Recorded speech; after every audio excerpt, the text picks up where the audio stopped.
Rome m'avait préparé un triomphe que cette fois j'acceptais. Je ne luttais plus contre ces coutumes à la fois vénérables et vaines. Tout ce qui met en lumière l'effort de l'homme, ne fût-ce que pour la durée d'un jour, me semblait salutaire en présence d'un monde si prompt à l'oubli. Il ne s'agissait pas seulement de la répression de la révolte juive. Dans un sens plus profond et connu de moi seul, j'avais triomphé. J'associais à ces honneurs le nom d'Arien. Il venait d'infliger aux hordes hellènes une série de défaites qui les rejetaient pour longtemps dans ce centre obscur de l'Asie d'où elles avaient cru sortir. L'Arménie était sauvée. Le lecteur de Xénophon s'en révélait l'émule. La race n'était pas éteinte de ces lettrés qui savent au besoin commander et combattre. Ce soir-là, de retour dans ma maison de Tibur, c'est d'un cœur las, mais tranquille, que je pris des mains de Diotime le vin et l'encens du sacrifice journalier à mon génie. Simple particulier, j'avais commencé d'acheter et de mettre bout à bout ces terrains étalés au pied des monts Sabins, au bord des eaux vives, avec l'acharnement patient d'un paysan qui arrondit ses vignes. Entre deux tournées impériales, j'avais campé dans ces bosquets en proie aux maçons et aux architectes, et dont un jeune homme imbu de toutes les superstitions de l'Asie demandait piteusement qu'on épargnât les arbres. Au retour de mon grand voyage d'Orient, j'avais mis une espèce de frénésie à parachever cet immense décor d'une pièce déjà aux 3/4 finie. J'y revenais cette fois terminer mes jours le plus décemment possible. Tout y était réglé pour faciliter le travail aussi bien que le plaisir.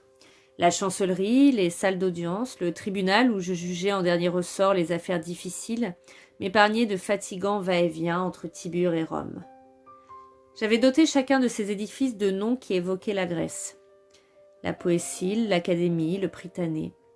Je savais bien que cette petite vallée plantée d'oliviers n'était pas tempée, mais j'arrivais à l'âge où chaque beau lieu en rappelle un autre, plus beau, où chaque délice s'aggrave du souvenir de délices passées.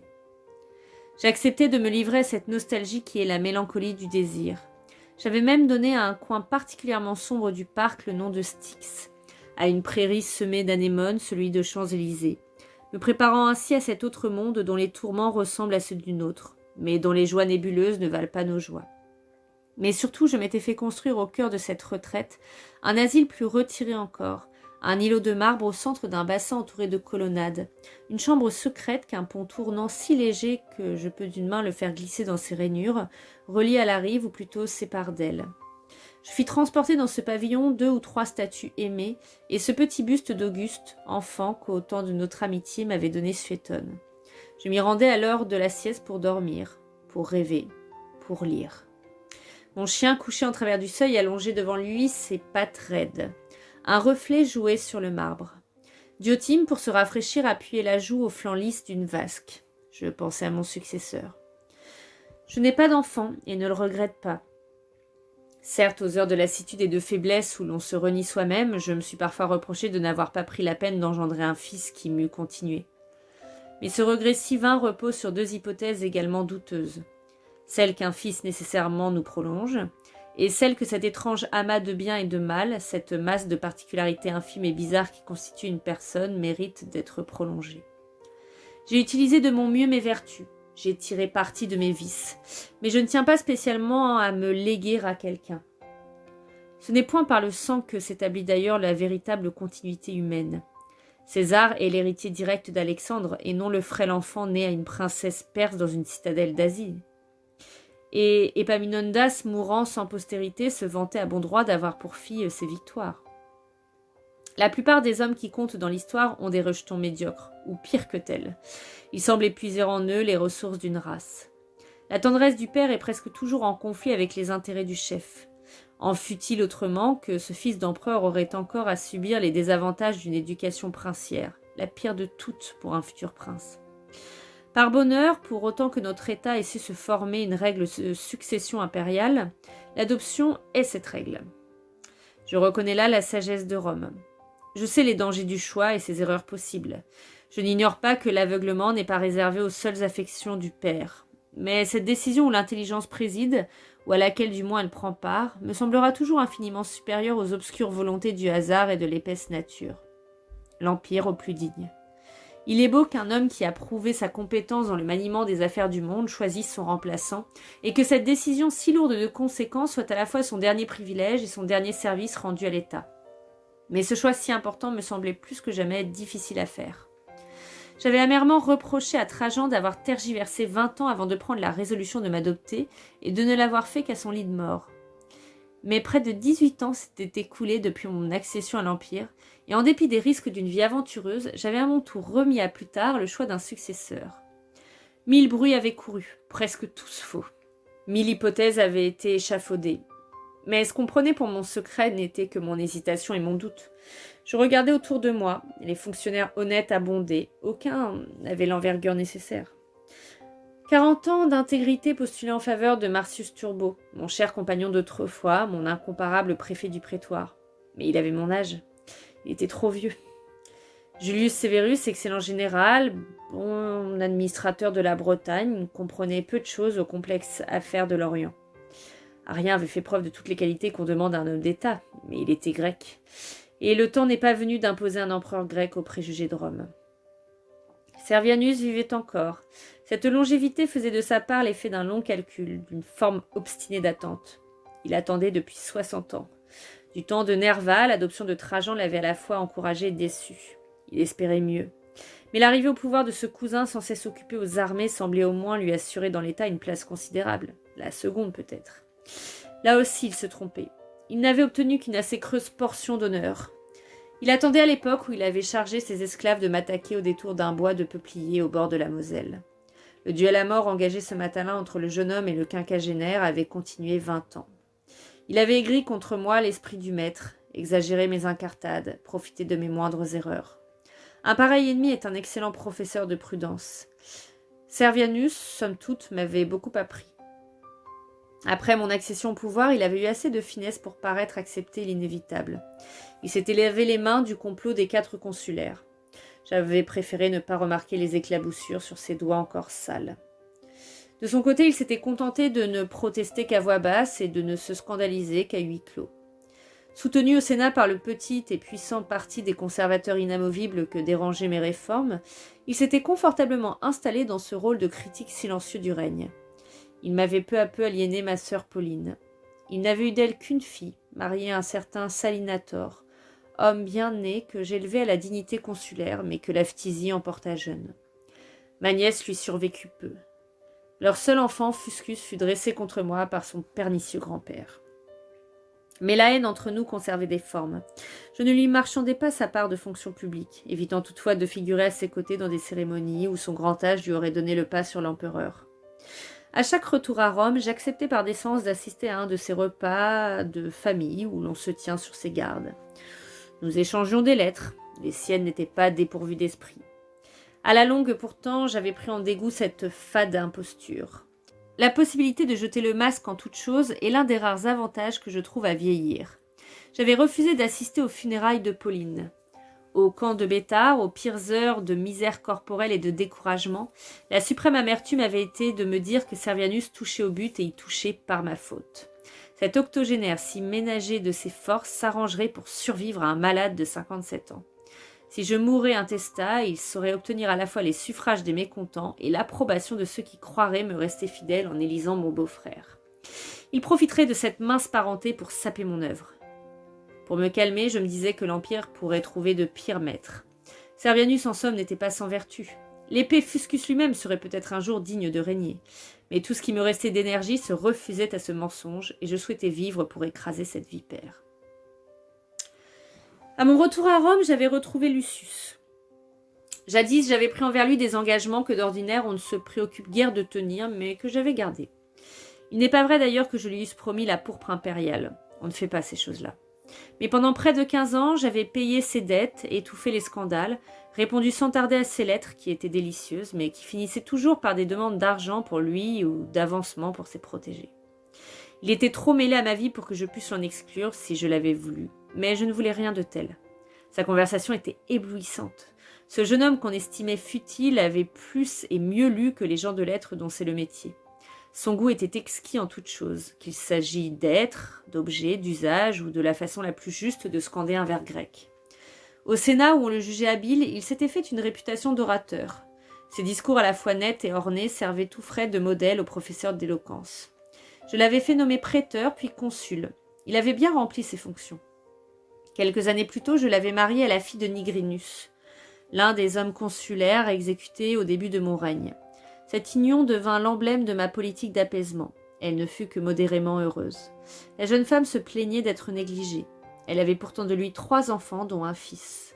À ses gémissements presque continuels, il répondait avec une politesse glacée qu'on se marie pour sa famille et non pour soi-même, et qu'un contrat si grave s'accommode mal des jeux insouciants de l'amour. Son système compliqué exigeait des maîtresses pour l'apparat et de faciles esclaves pour la volupté. Il se tuait de plaisir, mais comme un artiste se tue à réaliser un chef-d'œuvre. Ce n'est pas à moi de le lui reprocher. Je le regardais vivre. Mon opinion sur lui se modifiait sans cesse, ce qui n'arrive guère que pour les êtres qui nous touchent de près. Nous nous contentons de juger les autres plus en gros et une fois pour toutes. Parfois une insolence étudiée, une dureté, un mot froidement frivole m'inquiétait. Plus souvent je me laissais entraîner par cet esprit rapide et léger. Une remarque acérée semblait faire pressentir tout à coup l'homme d'état futur. J'en parlais à Marcus Turbo qui, après sa fatigante journée de préfet du prétoire, venait chaque soir causer des affaires courantes et faire avec moi sa partie de dés. Nous réexaminions minutieusement les chances qu'avait Lucius de remplir convenablement une carrière d'empereur. Mes amis s'étonnaient de mes scrupules. Certains me conseillaient en haussant les épaules de prendre le parti qui me plaisait. Ces gens-là s'imaginent qu'on lègue à quelqu'un la moitié du monde comme on lui laisserait une maison de campagne. J'y repensais la nuit. Lucius avait à peine atteint la trentaine. Qu'était César à 30 ans sinon un fils de famille criblé de dettes et sali de scandales? Comme au mauvais jour d'Antioche, avant mon adoption par Trajan, je songeais avec un serrement de cœur que rien n'est plus lent que la véritable naissance d'un homme. J'avais moi-même dépassé ma 30e année à l'époque où la campagne de Pannonie m'avait ouvert les yeux sur les responsabilités du pouvoir. Lucius me semblait parfois plus accompli que je ne l'étais à cet âge. Je me décidai brusquement, à la suite d'une crise d'étouffement plus grave que les autres, qui vint me rappeler que je n'avais plus de temps à perdre. J'adoptai Lucius, qui prit le nom d'Aelius César. Il n'était ambitieux qu'avec nonchalance, il était exigeant sans être avide, ayant de tout temps l'habitude de tout obtenir. Il prit ma décision avec désinvolture. J'eus l'imprudence de dire que ce prince blond serait admirablement beau sous la pourpre. Les malveillants se hâtèrent de prétendre que je repayais d'un empire l'intimité voluptueuse d'autrefois. C'est ne rien comprendre à la manière dont fonctionne l'esprit d'un chef, pour peu que celui-ci mérite son poste et son titre. Si de pareilles considérations avaient joué un rôle, Lucius n'était d'ailleurs pas le seul sur qui j'aurais pu fixer mon choix. Ma femme venait de mourir dans sa résidence du Palatin qu'elle continuait à préférer à Tibur, et où elle vivait entourée d'une petite cour d'amis et de parents espagnols qui seuls comptaient pour elle. Les ménagements, les bienséances, les faibles velléités d'entente avaient peu à peu cessé entre nous et laissé à nu l'antipathie, l'irritation, la rancœur, et de sa part à elle, la haine. Je lui rendis visite dans les derniers temps. La maladie avait encore aigri son caractère âcre et morose. Cette entrevue fut pour elle l'occasion de récriminations violentes qui la soulagèrent et qu'elle eut l'indiscrétion de faire devant témoins. Elle se félicitait de mourir sans enfant. Mes fils m'eussent sans doute ressemblé. Elle aurait eu pour eux la même aversion que pour leur père. Cette phrase où suppure tant de rancune est la seule preuve d'amour qu'elle m'ait donnée. Ma Sabine. Je remuai les quelques souvenirs tolérables qui restent toujours d'un être quand on prend la peine de les chercher. Je me remémorai une corbeille de fruits qu'elle m'avait envoyée pour mon anniversaire après une querelle. En passant litière par les rues étroites du municipe de Tibur, devant la modeste maison de plaisance qui avait jadis appartenu à ma belle-mère Mathilde, j'évoquai avec amertume quelques nuits d'un lointain été où j'avais vainement essayé de me plaire auprès de cette jeune épouse froide et dure.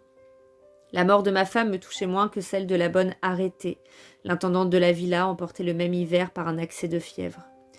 Comme le mal auquel succomba l'impératrice médiocrement diagnostiquée par les médecins lui causa vers la fin d'atroces douleurs d'entrailles, on m'accusa d'avoir usé de poison, et ce bruit insensé trouva facilement créance. Il va sans dire qu'un crime si superflu ne m'avait jamais tenté. Le décès de ma femme poussa peut-être Servianus à risquer son tout. L'influence qu'elle avait à Rome lui avait été solidement acquise. Avec elle s'effondrait un de ses appuis les plus respectés. De plus, il venait d'entrer dans sa 90e année. Lui non plus n'avait plus de temps à perdre. Depuis quelques mois, il s'efforçait d'attirer chez lui de petits groupes d'officiers de la garde prétorienne. Il osa parfois exploiter le respect superstitieux qu'inspire le grand âge pour se faire entre quatre murs traiter en empereur. J'avais récemment renforcé la police secrète, militaire, institution répugnante, j'en conviens, mais que l'événement prouva utile. Je n'ignorais rien de ces conciliabules supposés secrets où le vieil Ursus enseignait à son petit-fils l'art des complots. La nomination de Lucius ne surprit pas le vieillard. Il y avait longtemps qu'il prenait mes incertitudes à ce sujet pour une décision bien dissimulée. Mais il profita pour agir du moment où l'acte d'adoption était encore à Rome une matière à controverse. Son secrétaire Crescence, las de 40 ans de fidélité mal rétribuée, éventa le projet, la date du coup, le lieu et le nom des complices. L'imagination de mes ennemis ne s'était pas mise en frais. On copiait tout simplement l'attentat prémédité jadis par Nigrinus et Quietus. J'allais être abattu au cours d'une cérémonie religieuse au Capitole. Mon fils adoptif tomberait avec moi. Je pris mes précautions cette nuit même. Notre ennemi n'avait que trop vécu. Je laisserai à Lucius un héritage noyé de danger. Vers la 12e heure, par une aube grise de février, un tribun porteur d'une sentence de mort pour Servianus et son petit-fils se présenta chez mon beau-frère. Il avait pour consigne d'attendre dans le vestibule que l'ordre qui l'amenait eût été accompli. Servianus fit appeler son médecin. Tout se passa convenablement. Avant de mourir, il me souhaita d'expirer lentement dans les tourments d'un mal incurable, sans avoir comme lui le privilège d'une brève agonie. Son vœu a déjà été exaucé. Je n'avais pas commandé cette double exécution de gaieté de cœur. Je n'en éprouvai par la suite aucun regret, encore moins de remords. Un vieux conte venait de se clore, c'était tout. L'âge ne m'a jamais paru une excuse à la malignité humaine. J'y verrais plutôt une circonstance aggravante. La sentence d'Akiba et de ses acolytes m'avait fait hésiter plus longtemps. Vieillard pour vieillard, je préférais encore le fanatique au conspirateur. Quant à Fuscus, si médiocre qu'il pût être et si complètement que me l'eût aliéné son odieux aïeul, c'était le petit-fils de Pauline. Mais les liens du sang sont bien faibles, quoi qu'on dise, quand nulle affection ne les renforce. On s'en rend compte chez les particuliers durant les moindres affaires d'héritage. La jeunesse de Fuscus m'apitoyait un peu plus. Il atteignait à peine 18 ans. Mais l'intérêt de l'État exigeait ce dénouement que le vieil Ursus avait comme à plaisir rendu inévitable. Et j'étais désormais trop près de ma propre mort pour prendre le temps de méditer sur ces deux fins. Pendant quelques jours, Marcus Turbo redoubla de vigilance. Les amis de Servianus auraient pu le venger. Mais rien ne se produisit, ni attentat, ni sédition, ni murmure. Je n'étais plus le nouveau venu s'essayant à mettre de son côté l'opinion publique après l'exécution de 4 hommes consulaires. 19 ans de justice décidés en ma faveur. On exécrait en bloc mes ennemis. La foule m'approuva de m'être débarrassé d'un traître. Fuscus fut plaint, sans d'ailleurs être jugé innocent. Le Sénat, je le sais, ne me pardonnait pas d'avoir une fois de plus frappé un de ses membres. Mais il se taisait. Il se tairait, jusqu'à ma mort. Comme naguère aussi, une dose de clémence mitigea bientôt la dose de rigueur. Aucun des partisans de Servianus ne fut inquiété. La seule exception à cette règle fut l'éminent Apollodore, le fielleux dépositaire des secrets de mon beau-frère qui périt avec lui. Cet homme de talent avait été l'architecte favori de mon prédécesseur. Il avait remis avec art les grands blocs de la colonne Trajane. Nous ne nous aimions guère. Il avait jadis tourné en dérision mes maladroits travaux d'amateur, mes consciencieuses natures mortes de courge et de citrouille. J'avais de mon côté critiqué ses ouvrages avec une présomption de jeune homme. Plus tard, il avait dénigré les miens. Il ignorait tout des beaux temps de l'art grec. Ce plat logicien me reprochait d'avoir peuplé nos temples de statues colossales qui, si elles se levaient, briseraient du front la voûte de leur sanctuaire. Sotte critique qui blesse Phidias encore plus que moi. Mais les dieux ne se lèvent pas. Ils ne se lèvent ni pour nous avertir, ni pour nous protéger, ni pour nous récompenser, ni pour nous punir. Ils ne se levèrent pas cette nuit-là pour sauver Apollodore.